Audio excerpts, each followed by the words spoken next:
Jeffrey Epstein's crimes shocked the world. And if you've seen the Netflix docuseries Jeffrey Epstein, Filthy Rich, you know just how deep his web went. You own an island, right? Two islands, the islands of Dr. Moreau. Correct. Epstein had a strange way of keeping people guessing. Back in 2002, one of his associates described him to New York Magazine as Gatsbyesque, rich, mysterious, aloof. But was it all just an act?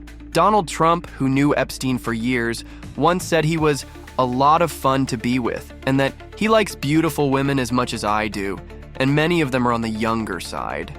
Yikes. Now let's talk about Epstein's love life, or whatever you'd call it. He never got married, but that didn't mean he didn't consider it.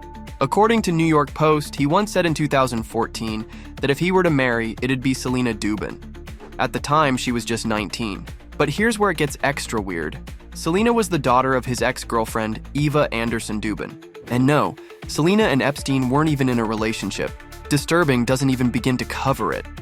Speaking of Eva, she and Epstein were together for 11 years, starting in the 1980s.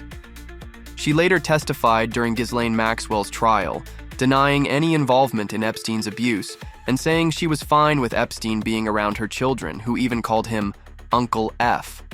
But the person most closely tied to Epstein was Ghislaine Maxwell. The daughter of British media tycoon Robert Maxwell, she dated Epstein in the early 90s and stayed involved in his life for decades. One of his exes told Vanity Fair that Ghislaine would casually mention she was still sleeping in Epstein's bed, even after their relationship supposedly ended. Another said she was in love with him the way she was in love with her father, constantly trying to win his approval, hoping maybe he'd marry her if she just did one more thing.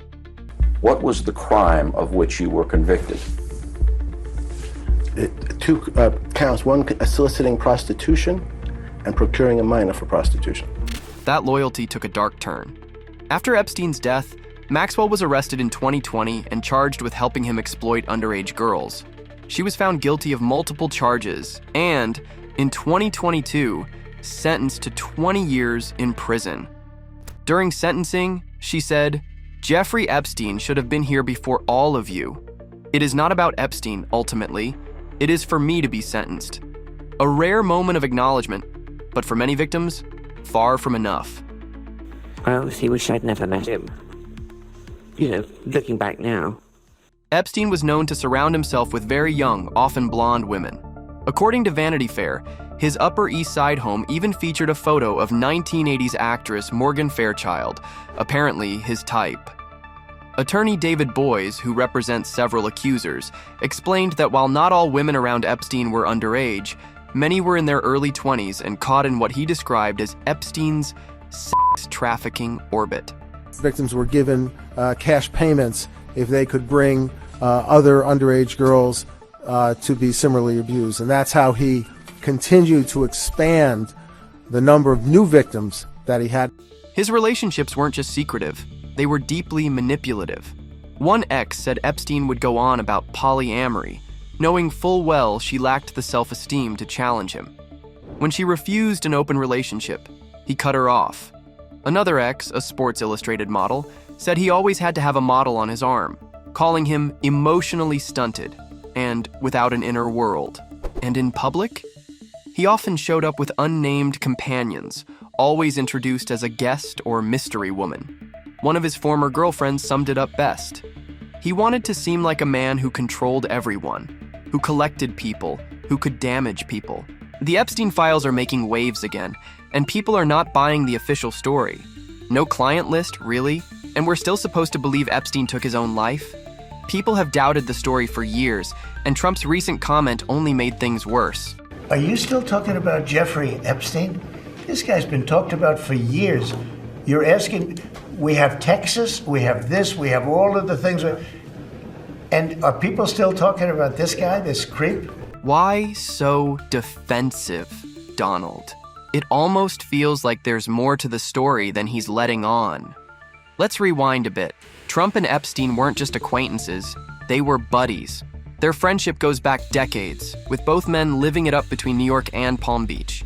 There are photos, flight records, and yes, parties. A lot of them. They were spotted together at Trump's Mar-a-Lago club and dining in Epstein's lavish Manhattan mansion. In 2002, Trump told New York Magazine, "I've known Jeff for 15 years. Terrific guy. He's a lot of fun to be with." And then added, "Brace yourself." It is even said that he likes beautiful women as much as I do, and many of them are on the younger side. Yikes. There's also that 1992 NBC clip from Mar-a-Lago, where Trump and Epstein are seen pointing at women on the dance floor like they're picking items off a menu. That same year, Trump reportedly hosted a calendar girl competition at the resort. According to George Haraney, who helped organize it, 28 girls flew in for the event, only to find out that the only guests were Trump and Epstein. I'll tell you the funniest is that I'll go backstage before a show. Yes. And everyone's getting dressed and ready and everything else. And, no men are anywhere. And I'm allowed to go in because I'm the owner of the pageant, and therefore I'm inspecting it. I'm inspecting. I want to make sure that You're like everything is doctor. good. You're there. Yeah, the dress is. But somewhere along the way, the bromance soured. By 2004, Trump and Epstein were reportedly rivals, both trying to snatch up prime Palm Beach real estate. No one knows exactly what happened, but the vibe clearly changed. By 2019, after Epstein's arrest, Trump was keeping his distance, saying, "I was not a fan. I had a falling out with him a long time ago." Trump has always insisted he had nothing to do with Epstein's shady dealings. He claimed he never flew on the infamous private jet or visited the private island.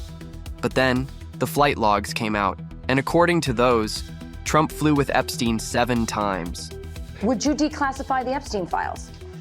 Yeah, I would. All right. Yes, I would. I think that less so because, you don't know it. You don't want to affect people's lives if it's phony stuff in there, because there's a lot of phony stuff with that whole world. Then there's Virginia Giuffre, an Epstein survivor who tragically took her own life in April 2025. She said she was working at Mar-a-Lago as a locker room attendant when Ghislaine Maxwell recruited her. Also, former model Stacey Williams told The Guardian last year that Epstein took her to Trump's Fifth Avenue penthouse back in 1993, and then encouraged Trump to grope her. She called it a twisted game.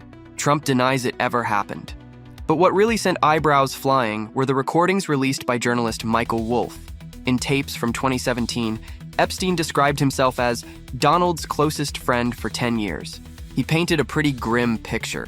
Trump yelling at staff, womanizing, friendless except for Ivanka, his secretary, and a bodyguard. Horrible.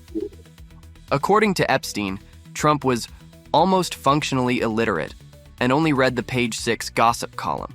Ouch. So he's not functionally illiterate. But his reading comprehension is only complicated. But the part that's likely to stir up the most outrage? Epstein's claims about Trump's behavior with women. He said Trump once bragged after an encounter in an Atlantic City casino, "The only thing I really like to do is wives of my best friends." Charming. He does nasty things to his best friends' wives. Anyone who first tries to gain the trust and then loses it. Of course, Trump's campaign team pushed back hard. His former press secretary Caroline Leavitt called the tapes outlandish false smears and accused Wolff of trying to interfere in the election, on behalf of Kamala Harris, no less.